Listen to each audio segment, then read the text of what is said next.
Welcome.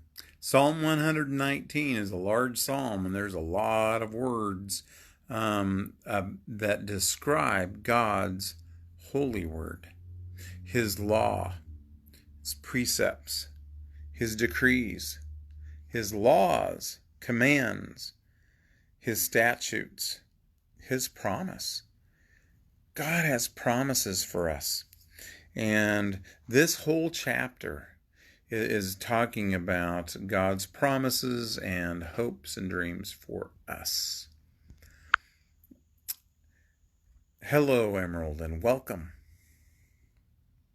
In Psalm 119, there's 176 verses. We're only going to look at 40 of them at this one. We're going to start with verse 81. In every verse, almost without exception, but in every verse, there's either the word statute, decree, commands, promise, laws, precepts, or word. And it's all referencing to God's word. Every verse. I would challenge you, if you ever read this chapter, to look at every verse and see where it is, how the author here is perceiving God's word, how holy, how he holds it in his viewpoint. He says in these verses, I put my hope in your word. I'm looking for the promise. I look forward to the promise. I don't forget your decrees. The arrogant, though, they set up pitfalls that are contrary to your law. See, the arrogant people, the haters of God, they tear down what God builds up, and they disregard God's laws, so they do things that are contrary to it. Your commands are trustworthy, and I will obey your eternal word. There are two verses in this section, starting with verse 80 we're going through 120 today. There are two verses that I found that don't have any reference to God's word. Verse 84, and I want to read it just so I can show this to you.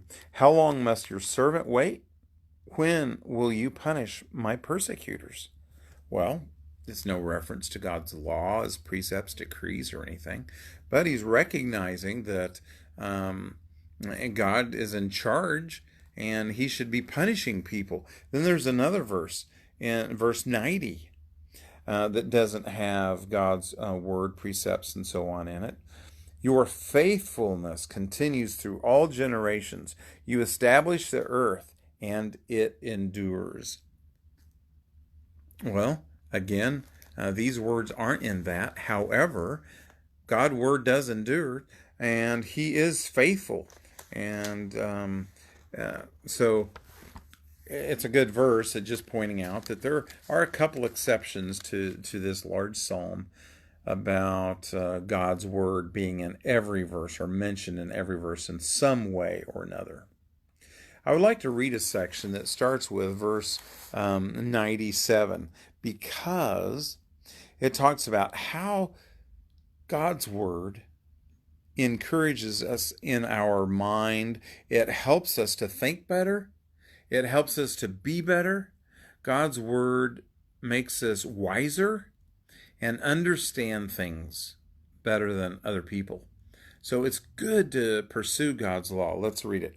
Verse 97. Oh, how I love your law. I meditated on it all day long. Your commands make me wiser than my enemies, for they are ever with me. That is, the commands, not enemies. I have more insight than all my teachers, for I meditate upon your statutes. I have more understanding than the elders, for I obey your precepts. See, understanding and knowing God's word in the head doesn't just come with having it in the brain. It's got to be obeyed. And when it's obeyed, then understanding does follow.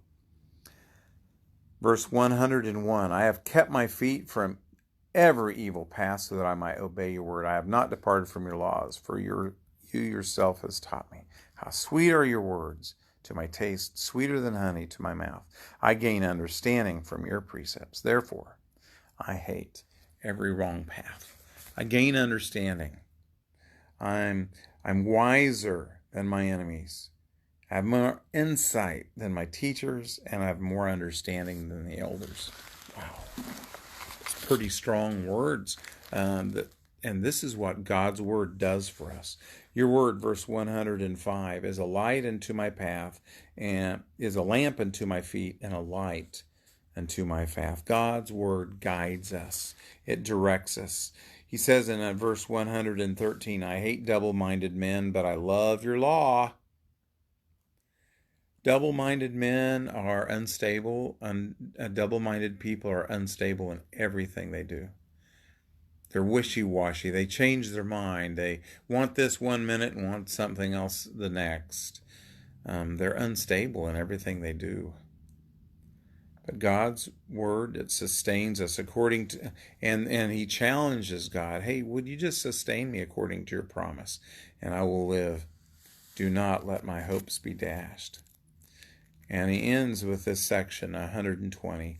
My flesh trembles in fear of you. I stand in awe of your laws.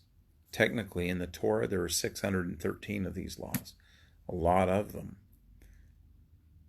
We don't need to worry about trying to fulfill them. Jesus came to fulfill them. He did it for us. We don't have to do that anymore. So that's great. We don't have to worry about doing all these rights or wrongs, or not doing these wrongs and fulfilling all the rights, because Jesus did it for us.